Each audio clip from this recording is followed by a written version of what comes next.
¿Qué harías si la mujer que lloraste durante años, la esposa que creías traidora y muerta, reapareciera de repente como una esclava encadenada? Para un conde consumido por el rencor, esta pregunta se convierte en una cruda realidad que lo obligará a destrozar el mundo que conocía para desenterrar una terrible verdad. Si te gusta este tipo de contenido, no te olvides de suscribirte a nuestro canal Los Cuentos. Posteamos videos todos los días y dale like al video si te gusta esta historia. Y déjanos en los comentarios contando de dónde eres y a qué hora nos oyes. Durante 5 años, él la creyó muerta, una traidora que lo había abandonado. El conde vivía en un exilio de amargura, criando solo a la hija que ella le había dejado. Pero un día, en el bullicio de un mercado de esclavos, su pequeña hija señaló a una mujer encadenada y dijo las palabras que lo cambiarían todo. «Papá, esa esclava es igual a mamá». El conde se preparó para ver a una simple parecida, pero cuando sus ojos se encontraron con los de la esclava, vio a un fantasma, vio a su esposa. Esta es la historia de una mujer que fue vendida y dada por muerta, y de un conde que deberá mover cielo y tierra para descubrir la conspiración que le robó a su familia y recuperar el amor de la mujer a la que creía haber perdido para siempre. Si ya estás deseando que la verdad salga a la luz, comenta con un emoji de corazón para apoyar a esta familia separada por una cruel mentira. Y ahora, la historia comienza.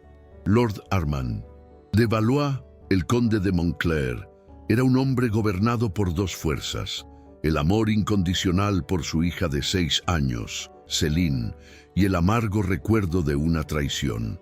5 años atrás su mundo se había desmoronado.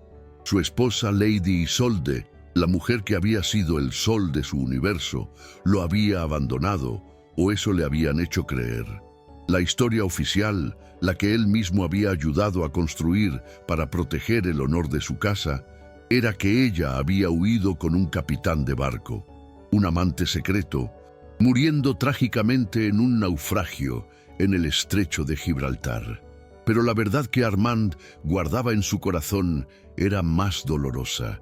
Una nota de despedida dejada en su almohada, donde ella confesaba su amor por otro hombre y su deseo de escapar de un matrimonio que la asfixiaba. La traición lo había convertido en un hombre más frío, más cínico, su corazón cerrado a todos, excepto a la pequeña Céline, el único y precioso recuerdo que le quedaba de su amor perdido. La humillación de Armand no era pública, sino una herida privada que supuraba en la soledad de su mansión.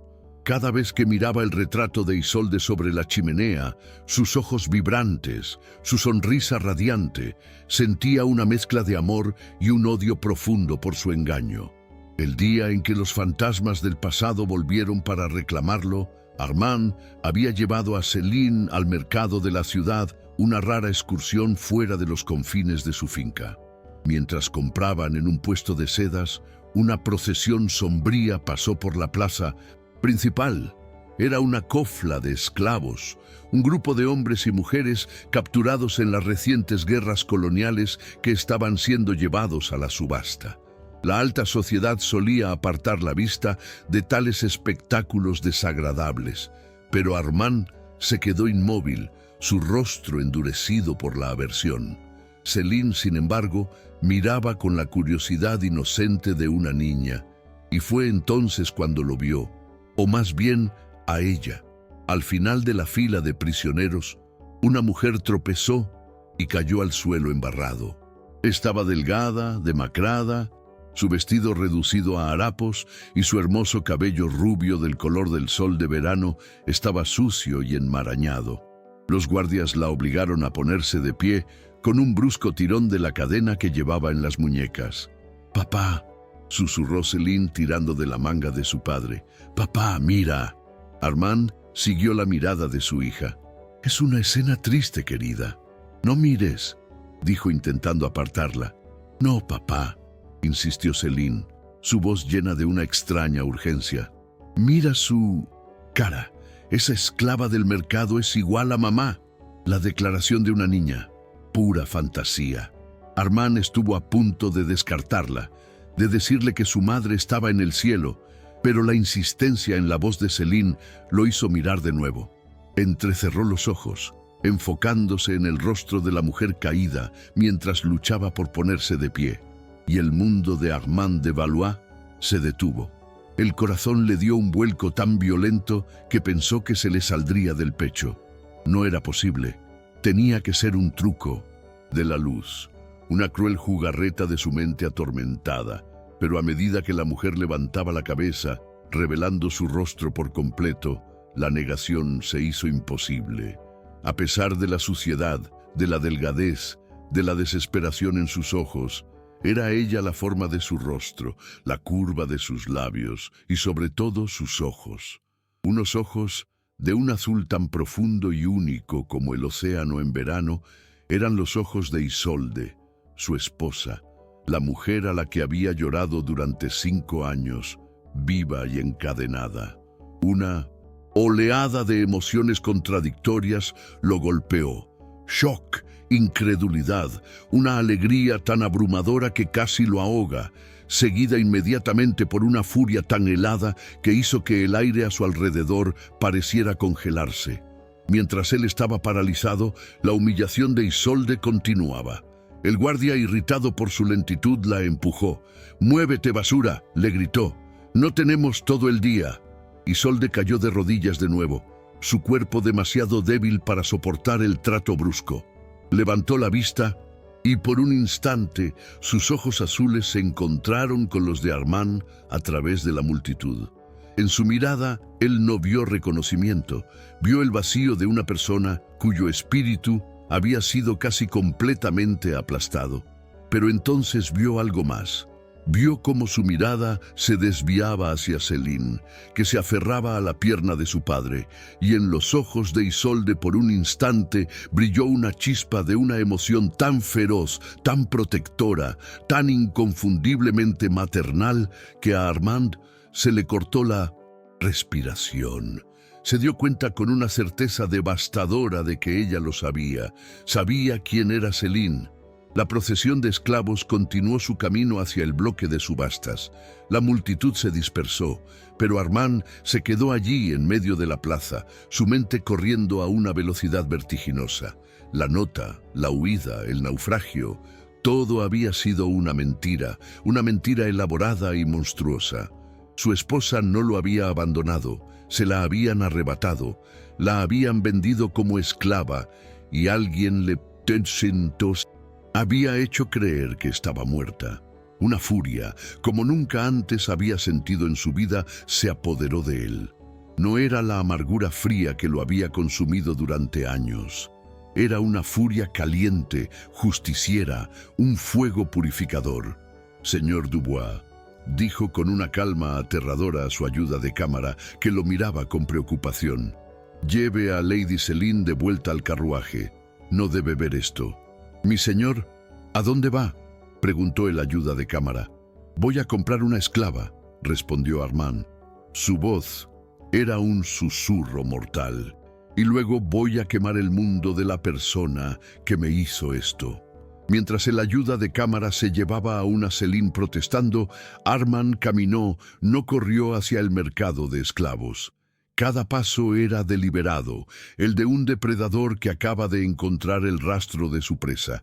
No era un marido desconsolado, era una tormenta a punto de estallar. El conde que había sido engañado estaba a punto de recordar a todos por qué el lema de la casa de Valois era «La justicia prevalecerá», y su justicia, se juró a sí mismo, sería tan terrible como lo había sido la traición.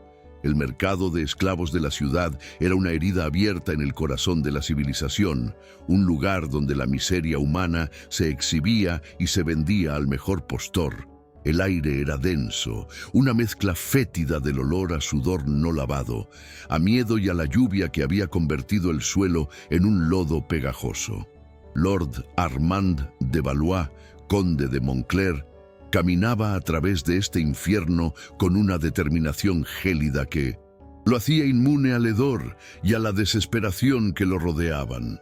Su ropa impecable y su porte aristocrático lo hacían destacar como un diamante en un estercolero, y los comerciantes de esclavos lo observaban con una mezcla de codicia y aprensión. Encontró el bloque de subastas justo cuando el subastador, un hombre corpulento de rostro sudoroso, presentaba al siguiente lote. «Y ahora, caballeros», gritó con una voz estentórea, una rareza capturada en las costas de Trípoli, pero con la piel clara y el cabello del color del sol, fuerte a pesar de su apariencia delicada y con años de buen trabajo por delante. «Empecemos la puja con 20 coronas», y allí, de pie en la plataforma de madera elevada, estaba ella, Isolde. Le habían quitado las cadenas, pero la humillación de estar expuesta, de ser examinada como un animal, era una atadura mucho peor. Permanecía con la cabeza gacha, su cabello sucio, ocultando parcialmente su rostro, su cuerpo temblando ligeramente. Para Isolde, este era el punto más bajo de un descenso de 5 años al infierno. Después de haber sido secuestrada de su casa de campo, una incursión brutal que le habían hecho creer que era un ataque de piratas, había sido vendida y revendida, pasando de un amo cruel a otro. Su identidad como condesa borrada, su pasado reducido a un recuerdo febril. El nacimiento de su hija Celina en cautiverio había sido su único ancla a la cordura, pero la niña le había sido arrebatada a los pocos meses de nacer, un acto de crueldad que había destrozado su espíritu. Había pasado los años siguientes en una neblina de dolor y trabajo agotador. Su única esperanza era la promesa vacía de que algún día podría ganarse el derecho a volver a ver a su hija. Ahora en París, tan cerca y a la vez tan lejos de su antigua vida, estaba siendo vendida una vez más. 20 coronas. «¿Quién da 25?», gritaba el subastador. Un comerciante corpulento levantó un dedo. 25, 30, gritó otro. Armand observaba desde el borde de la multitud su rostro, una máscara, impasible que ocultaba la tormenta que rugía en su interior. No pujó de inmediato, esperó observando a los hombres que pujaban por su esposa. Vio la lujuria en los ojos de algunos, el cálculo frío en los de otros, y con cada puja su furia se solidificaba, convirtiéndose en un hielo cortante. La puja subió a 50 coronas, luego a 60. Isolde levantó la vista por un instante y sus ojos vacíos se encontraron con los de Armand a través de la multitud. No hubo reconocimiento. Para ella, él era solo otro, noble, otro posible amo. Pero para él, esa mirada vacía fue una puñalada en el corazón. La mujer vibrante y llena de vida que había amado había sido reemplazada por esta cáscara rota. Cuando la puja alcanzó las 80 coronas y el subastador estaba a punto de cerrar el trato, Armand finalmente actuó. 1000 coronas, dijo. Su voz no fue alta, pero cortó el aire como un látigo. Un silencio atónito cayó sobre el mercado. Todos se giraron para mirar al conde. 1000 coronas era una suma astronómica, una fortuna por un solo esclavo. Sin importar cuán exótico fuera, el subastador se quedó con la boca abierta. 1000 coronas, mi señor. ¿Ha oído bien?, replicó Armand con frialdad. Nadie se atrevió a contraofertar. El subastador, recuperándose del shock, golpeó su mazo con un entusiasmo renovado. «Vendido a su señoría, el conde de Montclair». Armand se abrió paso entre la multitud, subió a la plataforma y se detuvo frente a Isolde. Ella lo miró, su expresión una mezcla de miedo y confusión. Él se quitó su pesado abrigo de lana y sin decir una palabra lo echó sobre sus hombros temblorosos, ocultando sus harapos y su vergüenza. «Ya no eres una esclava», le susurró. Su voz era un murmullo ronco que solo ella podía oír. «Vamos a casa». La llevó a su carruaje que esperaba cerca, la subió y se sentó frente a ella. Durante el trayecto a su mansión no hablaron. Isolde estaba demasiado abrumada, demasiado asustada para procesar lo que estaba sucediendo. ¿Quién era este hombre? ¿Por qué había pagado una fortuna por ella? ¿Y qué quería de ella? Su mente, condicionada por años de abuso, solo podía imaginar las peores posibilidades. Armand, por su parte, luchaba por controlar la tormenta de sus propias emociones.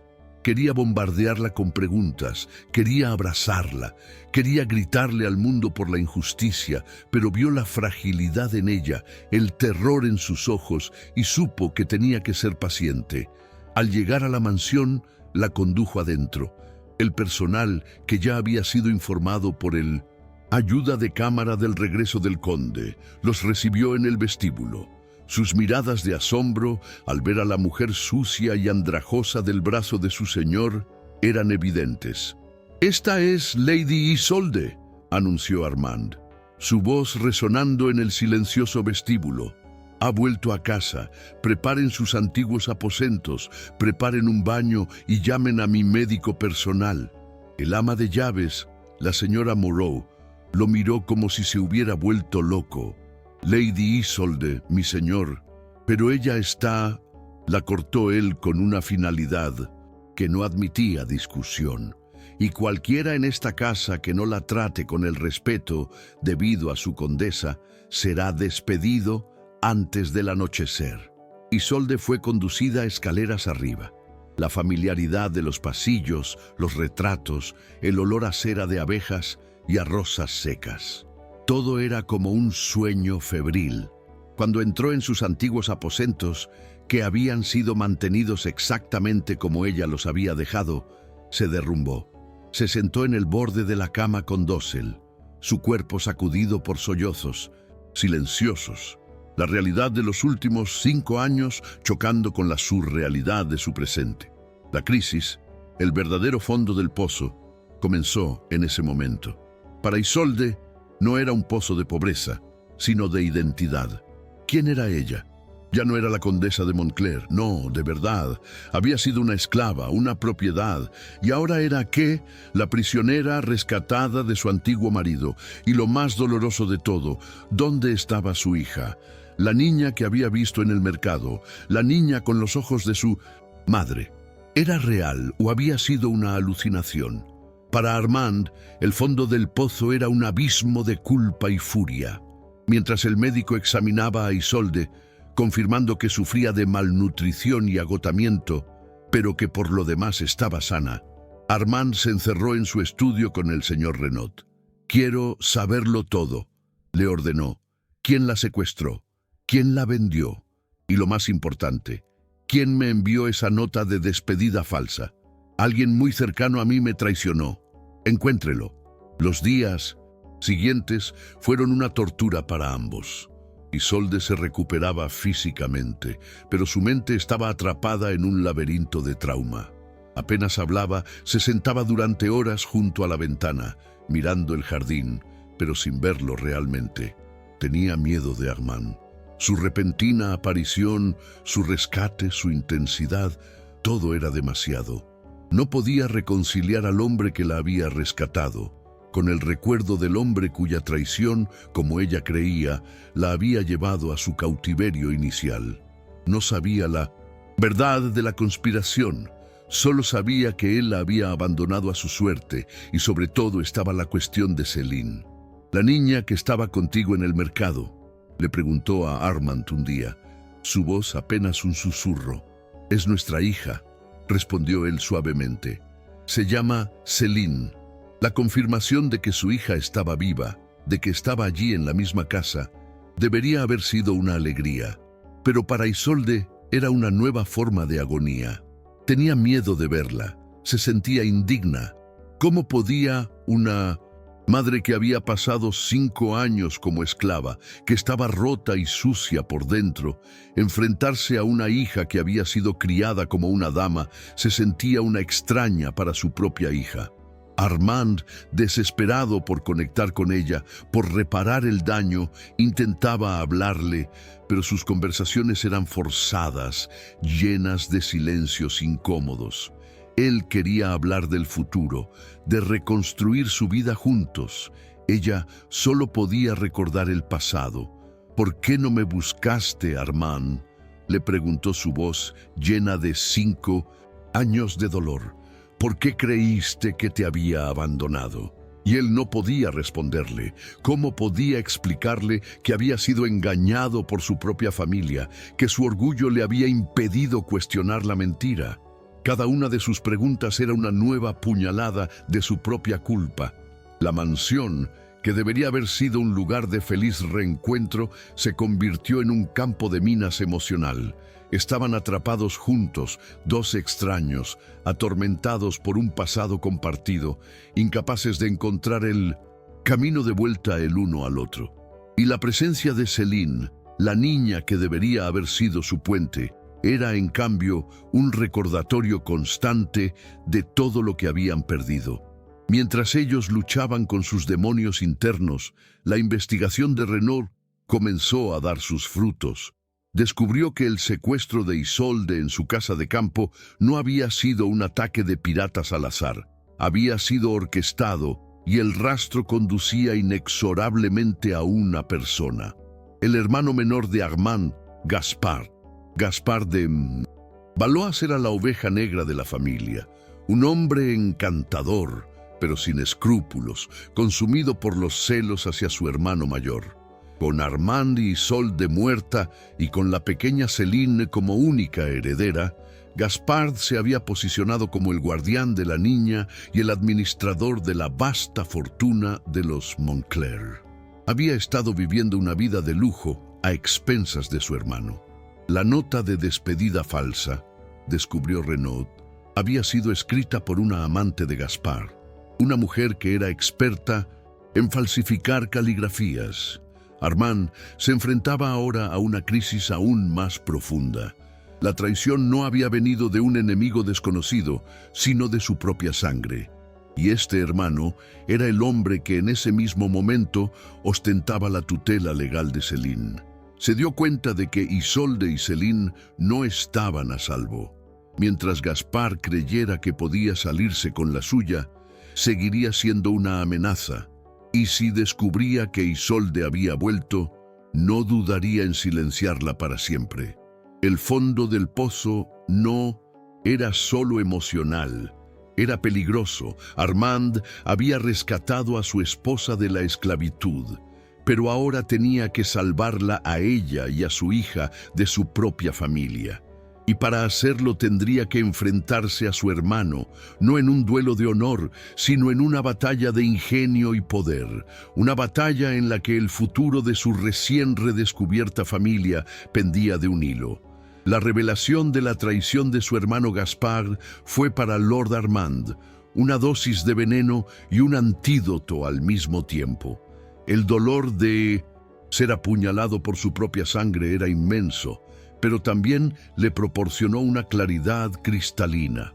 Su enemigo ya no era un fantasma sin rostro, sino una amenaza tangible con un nombre y un motivo. Y Armand de Valois, conde de Moncler, era un hombre que sabía exactamente cómo lidiar con las amenazas.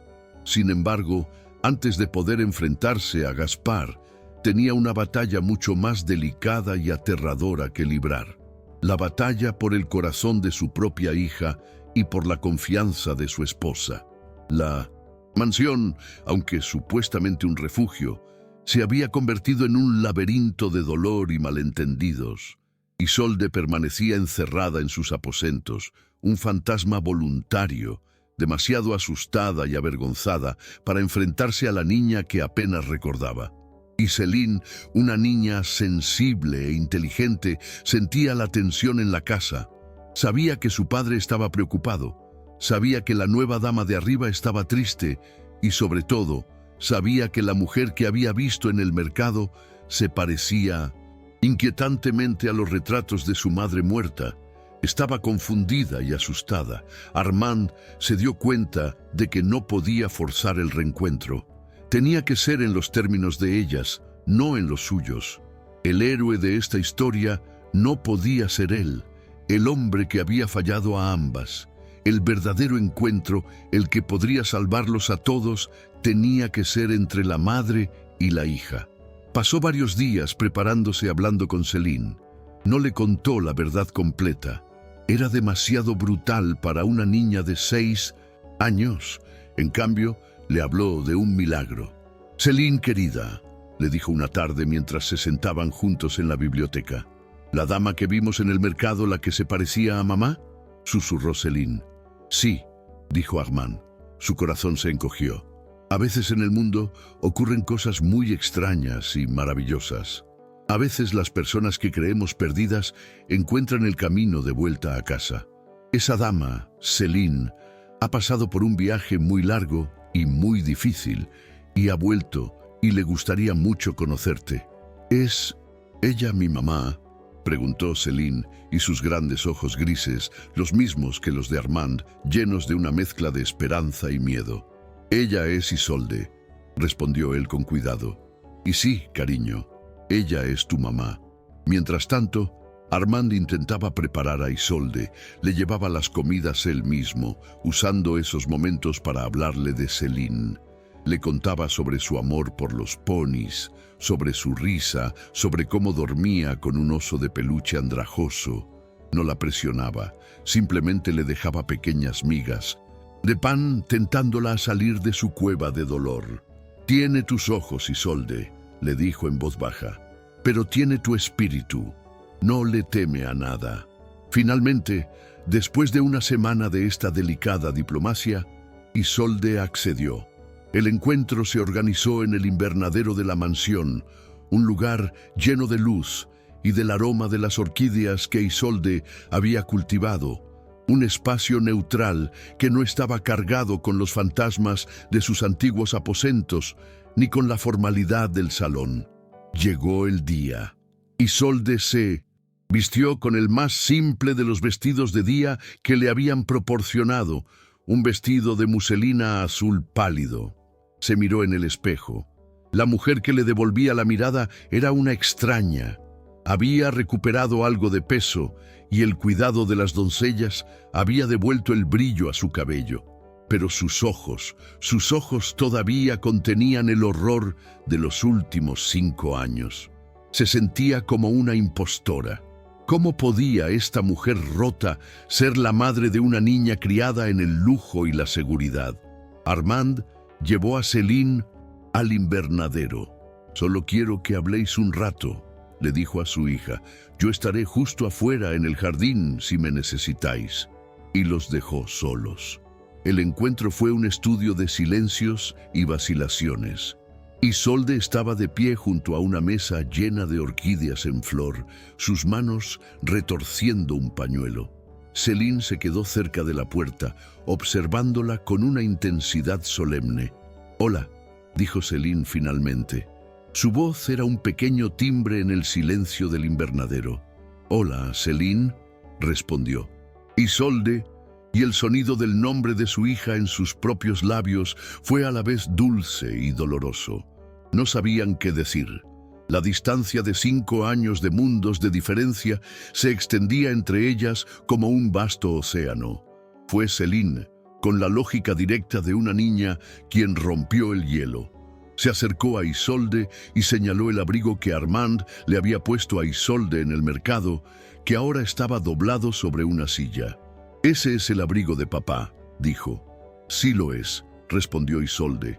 «Te lo dio porque tenías frío», continuó Céline. «Ya no tienes frío». La simple pregunta, tan llena de una preocupación genuina, desarmó a Isolde. «No, querida, ya no». Se arrodilló para quedar a la altura de Céline.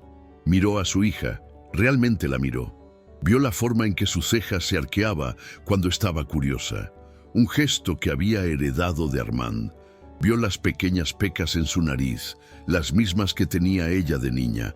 Era una mezcla perfecta de ambos. «Eres muy hermosa», susurró Isolde, las lágrimas finalmente brotando de sus ojos. Céline, en lugar de asustarse, dio un paso adelante. Con una seriedad propia de un adulto, levantó su pequeña mano y con el pulgar secó una de las lágrimas de la mejilla de su madre. Tú también eres hermosa, dijo. Te pareces al cuadro que está sobre la chimenea, pero tus ojos están más tristes. Y en ese momento las barreras se derrumbaron. Isolde la abrazó. Un abrazo que contenía 5 años de anhelo, de culpa y de un amor tan abrumador que era casi insoportable. Y Céline, tras un instante de rigidez, la abrazó de vuelta, sus pequeños brazos rodeando el cuello de su madre, aferrándose a ella como si nunca fuera a dejarla ir. Armand, observando desde el jardín a través del cristal del invernadero, sintió que su propio corazón se rompía y se recomponía al mismo tiempo. Ese era el verdadero encuentro. La llegada del verdadero héroe de esta historia no había sido él, el conde, sino el amor incondicional de una niña que había visto más allá de los harapos y las lágrimas, y había reconocido a su madre. Este reencuentro no lo solucionó todo de la noche a la mañana. La reconexión entre Isolde y Céline fue un proceso lento, un redescubrimiento diario, pero fue el comienzo. Le dio a Isolde la fuerza que necesitaba para salir de su caparazón y le dio a Armand la esperanza de que su familia, a pesar de todo, podría volver a estar completa. Muchas gracias por escuchar hasta aquí. Si te gusta este tipo de contenido, no te olvides de suscribirte a nuestro canal Los Cuentos. Posteamos videos todos los días y dale like al video si te gusta esta historia y déjanos en los comentarios contando de dónde eres y a qué hora nos oyes. La confesión de Leopold en el porche de su casa de campo no fue una cura milagrosa, sino el doloroso acto de poner un hueso roto en su sitio para que pudiera empezar a sanar. La verdad, aunque liberadora, no podía borrar 5 años de dolor, de lucha y de desconfianza. La aproximación que siguió fue un proceso lento y arduo, lleno de avances tentativos y retrocesos dolorosos, y plagado de obstáculos, tanto internos como externos. El primer y más grande obstáculo era el miedo de Eleonora. Aunque su mente ahora entendía la conspiración que la había llevado al exilio, su corazón aún recordaba el dolor del abandono. Había aprendido a ser autosuficiente de la manera más dura, y la idea de volver a depender de Leopold, de confiarle su bienestar y el de sus hijos, era aterradora. Había sobrevivido sola. Invitarlo de nuevo a su vida se sentía como una rendición, una vulnerabilidad que no estaba segura de poder permitirse. Leopold, por su parte, luchaba contra su propia naturaleza. Estaba acostumbrado a resolver problemas con dinero y poder. Su instinto era abrumar a Eleonora con lujos, comprarle una mansión más grande, contratar a un ejército de sirvientes como si pudiera compensar el sufrimiento pasado con opulencia presente. Pero rápidamente aprendió que cada gesto grandioso la hacía retroceder. Sus ojos se llenaban de una cautela que le rompía el corazón. «No necesito tus regalos, Leopold», le dijo ella una tarde después de que él intentara regalarle un collar de diamantes que había pertenecido a su madre.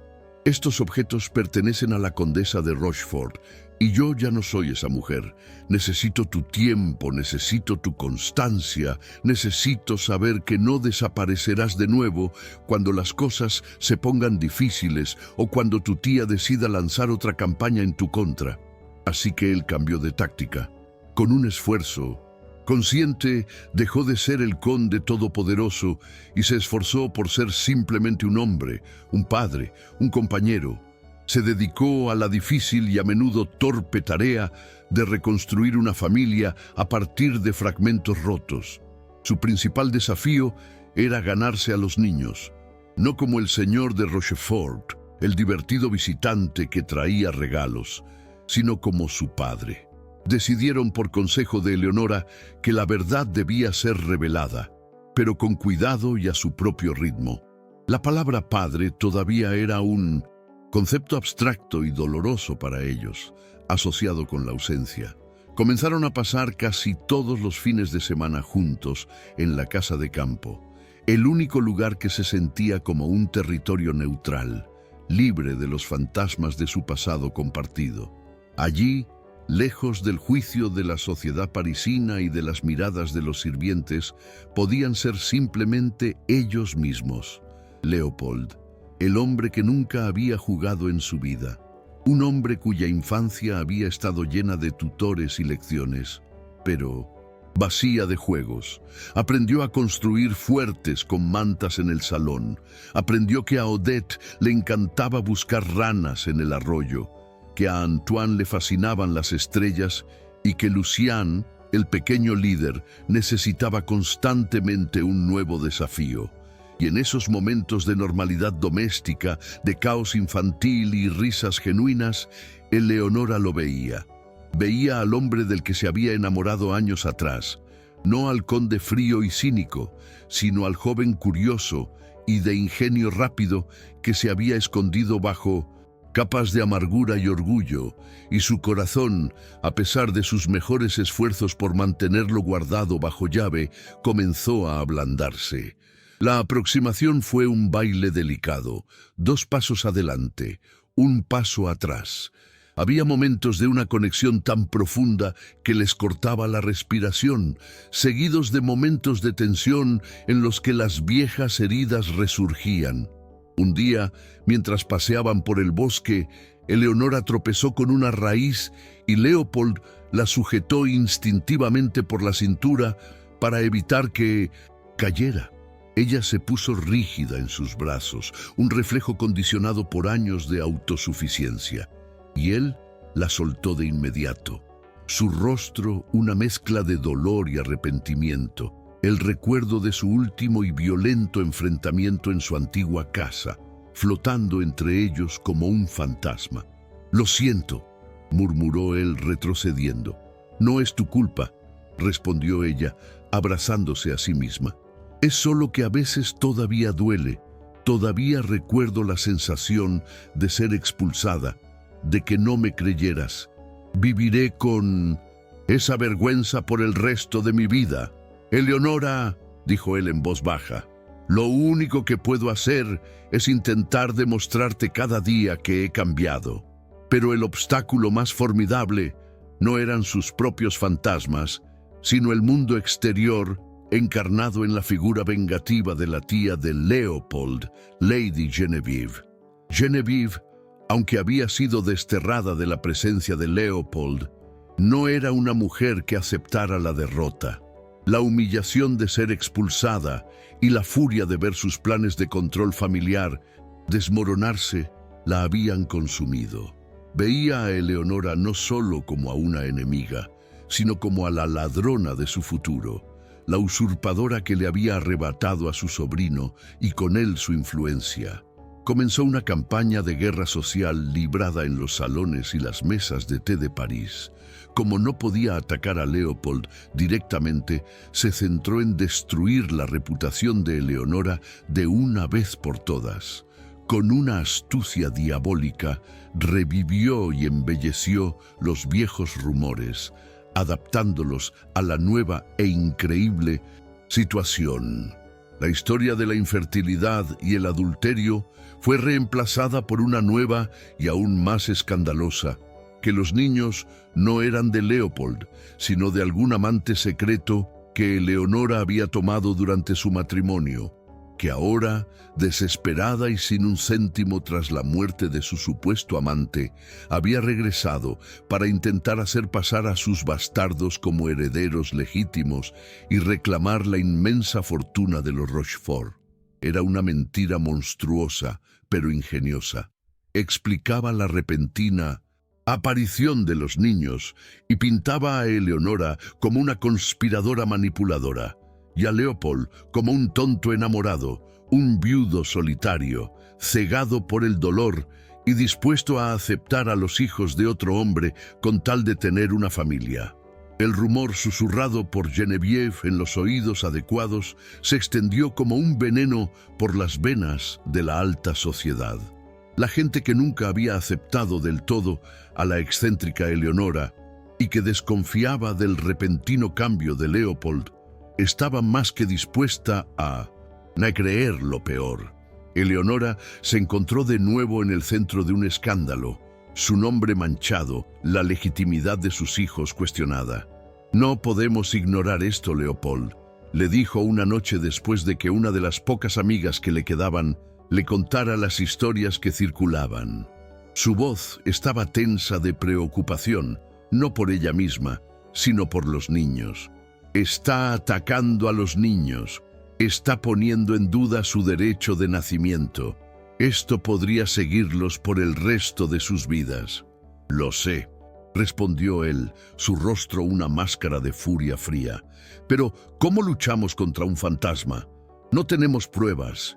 Es su palabra, la palabra de una dama respetada contra la nuestra. La de un recluso y su difunta esposa nos harán pedazos en el tribunal de la opinión pública». La presión comenzó a hacer mella en su frágil reconciliación. Eleonora, temerosa de que el escándalo pudiera dañar irreparablemente a Leopold y a los niños, comenzó a distanciarse de nuevo. Un instinto de autoprotección que la había mantenido a salvo durante 5 años. Quizás debería irme», sugirió una noche, su voz apenas un susurro. «Llevarme a los niños lejos al continente. Si desaparecemos, los rumores morirán. Podrás reconstruir tu vida sin esta mancha». «No», replicó Leopold con una ferocidad que la sorprendió agarrando sus manos. «No volveré a perderte, no por las mentiras de esa mujer. Lucharemos juntos. Esta vez lo haremos juntos». Decidieron que la única forma de combatir la oscuridad era con la luz. Dejarían de esconderse en el campo, de vivir como si tuvieran algo que ocultar. Volverían a París, a la mansión Rochefort, y se enfrentarían a la sociedad no como 2 individuos rotos, sino como una familia unida y desafiante. El regreso de Eleonora a la casa de la que había sido expulsada fue un momento cargado de un simbolismo abrumador. Leopold la recibió en la puerta principal, no como un señor, sino como un esposo, recibiendo a su esposa. Delante de todo el personal, le tomó la mano y la besó. «Bienvenida a casa, mi señora», dijo. Su voz era un juramento. Despidió a todos los sirvientes que habían sido leales a su tía y los reemplazó con un personal que entendía, sin lugar a dudas, que Eleonora era la única y verdadera condesa de Rochefort. Comenzaron a organizar pequeñas cenas, invitando a los pocos aliados que aún les quedaban, a los miembros más influyentes y de mente más abierta de la sociedad. En estas cenas no ocultaban a los niños, los presentaban con orgullo, y la asombrosa, la innegable semejanza de los trillizos con Leopold y los retratos de sus antepasados era un argumento silencioso, pero increíblemente poderoso, contra los rumores de Genevieve. Poco a poco, con una paciencia infinita, la marea comenzó a cambiar. La gente, al ver a Leopold tan obviamente devoto de los niños, un hombre transformado por la paternidad, y a Eleonora, tan claramente una madre amorosa y una dama de una gracia y una fuerza innegables, comenzó a dudar de las historias de Lady Genevieve, cuya amargura y resentimiento se hacían cada vez más evidentes y estridentes. Pero Genevieve, al ver que estaba perdiendo la guerra de percepciones, decidió que necesitaba un ataque final, un golpe de gracia que los destruiría a ambos de una vez por todas, y planeó lanzarlo en el escenario más público y prestigioso de todos: el baile anual de la duquesa de Orleans, el evento social más importante de la temporada. Leopold y Eleonora sabían que debían ir. Evitarlo sería visto como una admisión de culpabilidad. Sería su primera aparición pública juntos, como pareja desde su separación, una declaración formal de su reconciliación, y sabían que serían el centro de todas las miradas, de todos los susurros y el blanco del ataque final de su enemiga. La noche del baile, Eleonora estaba aterrorizada. Mientras se preparaba, mirándose en el espejo de su antiguo tocador, vio por un instante a la misma mujer asustada y sola que había sido expulsada de esa misma casa 5 años atrás. Leopold entró en la habitación, ya vestido con su frac. Vio el miedo en sus ojos, se acercó por detrás y puso sus manos sobre sus hombros. Sus miradas se encontraron en el espejo. «No estás sola esta vez, Eleonora», susurró en su oído, su aliento cálido contra su piel. «Estoy contigo, pase lo que pase, lo enfrentaremos juntos». Ella se giró y lo abrazó. Un abrazo que no era de miedo, sino de una profunda y reconfortante solidaridad. El conde y la condesa estaban listos. La aproximación había terminado. Los obstáculos habían sido superados solo para revelar uno final y más formidable. Y la batalla por su futuro, por la legitimidad de sus hijos y por la verdad de su amor, estaba a punto de librarse frente a todo su mundo. El salón de baile de la duquesa de Orleans era un campo de batalla disfrazado de paraíso. El aire, espeso con el perfume de las orquídeas y la cera de abejas, crepitaba con una tensión palpable. Leopold y Eleonora se movían a través de la multitud, como si nadaran contra una corriente de hostilidad silenciosa. Las sonrisas eran demasiado brillantes, las reverencias demasiado rígidas. Cada saludo era una evaluación, cada conversación un interrogatorio velado. Lady Genevieve había preparado el terreno con la habilidad de un general veterano. Había pasado las últimas horas antes de su llegada sembrando su veneno, presentándose como una tía afligida, preocupada por la salud mental de su sobrino y por el honor de su linaje, que estaba siendo amenazado por una mujer astuta y sus hijos de dudosa procedencia. Leopold guió a Eleonora hacia una zona relativamente tranquila cerca de la terraza, protegiéndola con su presencia. «No dejes que te afecte», le susurró. «Son buitres. Si huelen debilidad, atacarán». «No estoy débil», respondió ella, aunque su corazón latía con fuerza. «Estoy furiosa». La orquesta comenzó a tocar un vals y varias parejas se dirigieron a la pista. Fue entonces cuando Lady Genevieve hizo su movimiento. Se acercó a ellos, no sola, sino acompañada por 2 de los hombres más influyentes y conservadores de la sociedad. El marqués de Lorraine, un hombre cuya opinión podía cimentar o destruir una reputación, y Lord Valois, un conocido de la familia Rochefort desde hacía generaciones. «Leopold, querido sobrino», dijo Genevieve, su voz goteando una falsa dulzura. «Qué alegría verte por fin fuera de tu reclusión. Y Lady Eleonora, qué inesperado verte de nuevo en sociedad». «Lady Genevieve», respondió Leopold con una frialdad glacial. «Marqués Lord Valois, hemos estado discutiendo un asunto de gran preocupación», continuó Genevieve yendo directamente al grano. «Un asunto que afecta a la integridad de todas nuestras nobles casas, el asunto de la sucesión Rochefort». Eleonora sintió que la sangre se le helaba en las venas. La confrontación no iba a ser sutil, iba a ser un juicio público. «No veo que la sucesión Rochefort sea de su incumbencia, tía», dijo Leopold. «Se convierte en mi incumbencia y en la de todos nosotros». Intervino el marqués de Lorraine. Su voz era un estruendo autoritario. Cuando un linaje tan antiguo y respetado corre el riesgo de ser contaminado, su mirada se posó en Eleonora con un desprecio apenas disimulado. «Se nos dice que estos niños que han aparecido de la nada son tus herederos, pero las fechas, mi querido conde, son problemáticas. La mujer se marchó hace 5 años y ahora regresa con trillizos de casi 5 años. La aritmética es bastante simple. La acusación era directa. Estaban declarando públicamente que los niños no podían ser suyos, que debieron de ser concebidos después de que ella se marchara. «¿Está usted acusando a mí, a Lady Eleonora, de mentir?», dijo Leopold. Su voz era peligrosamente tranquila. «No», dijo Genevieve con una sonrisa maliciosa. No la estamos acusando de mentir, la estamos acusando de algo mucho peor, de fraude, de un intento descarado de imponer a sus bastardos como herederos de una de las mayores fortunas de Francia. Se volvió hacia Eleonora. ¿Lo niegas, querida? Puedes jurar ante Dios y esta honorable compañía que esos niños son la sangre de mi sobrino.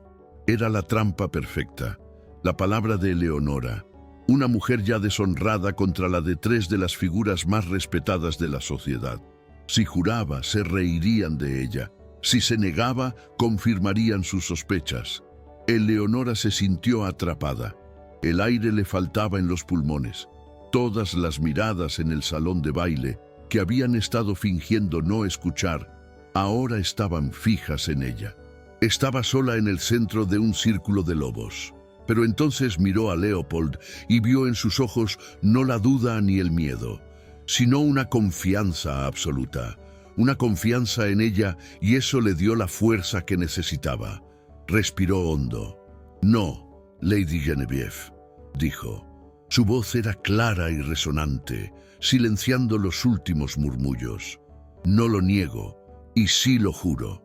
Juro por la memoria de mi difunta madre y por la vida de mis hijos, que Lucien, Antoine y Odette de Rochefort son los hijos legítimos y únicos de mi marido, el conde de Rochefort». «Una declaración conmovedora», se burló el marqués, «pero sin pruebas, no son más que palabras». «Ah, pero ahí es donde se equivoca, marqués», dijo una nueva voz. La multitud se apartó para revelar al señor Renaud, el discreto investigador de Leopold, que entraba en el salón de baile, seguido por dos hombres. Uno era un hombre mayor, de aspecto rural, con las manos encallecidas de un granjero. El otro era un clérigo de rostro severo, con el cuello almidonado de un vicario de pueblo. Leopold no había ido a ese baile esperando una pelea. Había ido preparado para una guerra. «Permítanme presentarles», dijo Leopold, «al señor Renaud, a quien algunos de ustedes conocerán, y a estos dos caballeros, el señor Perrault, un granjero arrendatario de la comarca de Provenza, y el reverendo Dubois, vicario de la parroquia de San Judas». En esa misma comarca, Genevieve y el marqués intercambiaron una mirada de confusión. ¿Qué tenía que ver un granjero y un vicario de 1900 Provenza con todo esto? Como bien ha señalado el marqués, continuó Leopold, las fechas son en efecto problemáticas. Lady Eleonora me abandonó, o más bien la expulsé. Un error por el que pagaré el resto de mi vida hace exactamente 5 años y 2 meses. «¿Lo ve?», exclamó Harrington, que se había unido al círculo. «¡Imposible!».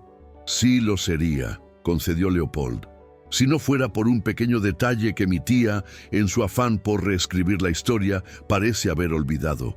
Verán, yo no la expulsé después de una acalorada discusión en París. La expulsé después de pasar 2 semanas en nuestra casa de campo en Provenza, donde habíamos ido en un último y desesperado intento de reconciliarnos. Un viaje del que mi tía no estaba al tanto». Se volvió hacia el granjero. «Señor Perrault, ¿sería tan amable de decirle a esta compañía dónde vivía usted hace 5 años?» «En la granja adyacente a la casa de campo de su señoría en Provenza», respondió el granjero con una voz firme. «Mi esposa y yo vimos al conde y a la condesa llegar, y los vimos marcharse 2 semanas después. Luego, Leopold se dirigió al vicario, reverendo Dubois. ¿Qué ocurrió en su parroquia 9 meses después de esa visita?» El vicario abrió una gran Biblia de familia que llevaba. «Bauticé a 3 niños», anunció, «Lucien, Antoine y Odette, nacidos de Lady Eleonora. El registro está aquí firmado y sellado. La fecha del bautizo fue hace exactamente 4 años y 5 meses». Leopold había presentado un calendario que demostraba, sin lugar a dudas, que los niños habían sido concebidos durante ese último viaje a Provenza antes de su separación. Pero Genevieve, desesperada, no se rindió. «Esto no prueba nada», siseó. Pudo haber tomado un amante en Provenza. El granjero no puede testificar sobre lo que ocurría a puerta cerrada. No, no puede, dijo Leopold, pero hay alguien que sí puede. Hizo una señal al señor Renaud, quien abrió la puerta de una pequeña antesala. De ella salió una mujer. Era la antigua doncella personal de Lady Genevieve, una mujer a la que Genevieve había despedido cruelmente años atrás. «Esta es Sophie», dijo Leopold, «la doncella que mi tía sobornó para que me susurrara mentiras sobre la infidelidad de mi esposa, una mujer que, consumida por la culpa, ha firmado una declaración completa de la conspiración de mi tía». Y entonces Leopold desató su golpe final, una pieza de información que había guardado para el momento perfecto. Pero la prueba más irrefutable, dijo su mirada ahora llena de una tristeza infinita, no proviene de testigos ni de registros, proviene de la propia Lady Eleonora. Se giró hacia su esposa. «Eleonora, querida, ¿serías tan amable de contarle al marqués por qué nuestros médicos en París creían que eras infértil?» Eleonora respiró hondo y con una valentía que dejó a Leopold asombrado, contó la verdad más dolorosa de todas. «Porque sufrí 2 abortos espontáneos en nuestro primer año de matrimonio», dijo. Su voz era un murmullo claro y firme. «Abortos que mantuve en secreto, incluso de mi marido por vergüenza y porque mi suegra, la difunta condesa, me había hecho creer que era mi culpa, que era débil. Solo los médicos y Lady Genevieve lo sabían». La revelación fue devastadora. Genevieve no solo había mentido sobre la infidelidad, sino que había explotado la tragedia más íntima y dolorosa de Eleonora, usándola como prueba de una infertilidad que nunca existió. El clímax no fue una simple defensa, fue una aniquilación. Lady Genevieve fue expuesta no solo como una mentirosa, sino como un monstruo de una crueldad inimaginable. El marqués de Lorraine y Lord Valois retrocedieron sus rostros una máscara de horror, distanciándose de ella como si llevara la peste. Leopold se acercó a su tía, que lo miraba derrotada, su rostro pálido de shock. «Ha destruido vidas por su propia y mezquina ambición», dijo en voz baja solo para ella. «Ahora cosechará lo que ha sembrado». Se giró y, tomando la mano de Eleonora, la levantó. «Les presento», anunció a la silenciosa multitud, «a mi esposa Lady Eleonora, condesa de Rochefort, y a la madre de mis 3 herederos.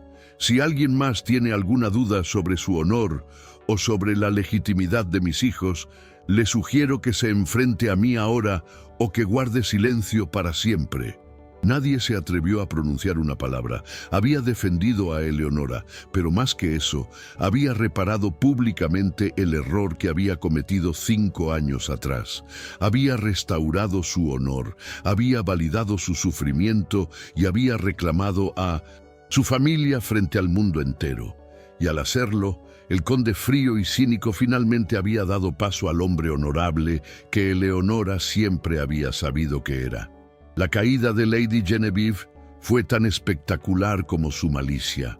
Desterrada de la sociedad y desheredada por un furioso Leopold, se retiró al campo en desgracia para no ser vista nunca más. El marqués de Lorraine y sus aliados, temerosos del poder de Leopold, se apresuraron a ofrecer sus más profundas disculpas. Para Leopold y Eleonora, la victoria en el baile fue el verdadero comienzo de su segunda oportunidad. Regresaron a la mansión Rochefort, no como extraños cautelosos, sino como marido y mujer, unidos por una batalla ganada y una verdad revelada. Eleonora finalmente le presentó a Leopold a sus hijos como su padre y los niños, que ya lo adoraban, lo aceptaron con una alegría que sanó las últimas heridas del corazón de Leopold. Reconstruyeron su matrimonio sobre una base de honestidad brutal y un amor maduro, templado por el fuego del sufrimiento. La mansión, que una vez fue un mausoleo de dolor, se llenó de las risas de los niños y del murmullo de una pareja que había encontrado el camino de vuelta a casa, demostrando que incluso las heridas más profundas pueden sanar con el bálsamo del perdón y la valentía de volver a amar. La historia de Leopold y Eleonora, que comenzó con la amargura de una separación injusta y culminó en la reivindicación pública de su amor y su familia, nos deja una lección atemporal sobre la naturaleza destructiva de los secretos y el poder redentor de la verdad. Nos enseña que las murallas que construimos para proteger nuestro orgullo a menudo se convierten en las prisiones que nos aíslan de la felicidad. El viaje de Eleonora es un poderoso testimonio de la resiliencia silenciosa. A pesar de ser expulsada, deshonrada y obligada a criar a sus hijos en la sombra, nunca permitió que la amargura envenenara su corazón. Encontró la fuerza no en la venganza, sino en el amor incondicional por sus hijos, demostrando que la verdadera nobleza no es un título que se hereda, sino una dignidad que se cultiva en el alma, incluso en el exilio más solitario. La transformación de Leopold, por otro lado, es una dolorosa pero esperanzadora lección sobre la humildad. Un hombre cegado por el orgullo y manipulado por las mentiras tuvo que perderlo todo para darse cuenta de lo que realmente importaba. Su historia nos recuerda que el verdadero honor no reside en nunca cometer un error, sino en tener el inmenso coraje de admitirlo, de enmendarlo y de luchar por el perdón. Su defensa pública de Eleonora no fue solo un acto de amor, sino su acto de mayor valentía al demoler su propio y equivocado juicio frente al mundo. Juntos nos demuestran que nunca es demasiado tarde para reescribir nuestra historia. Nos enseñan que la confianza, una vez rota, puede ser reconstruida, no con facilidad, sino con la argamasa de la honestidad, la paciencia y un compromiso inquebrantable con la verdad. Así que si alguna vez te encuentras separado de alguien a quien amas por un muro de malentendidos o de orgullo herido, recuerda al conde y a su esposa perdida. Ten el coraje de buscar la verdad, por dolorosa que sea. Ten la humildad de pedir perdón y ten la fe para creer que un amor verdadero, aunque se haya perdido en la tormenta, siempre puede encontrar el camino de vuelta a casa.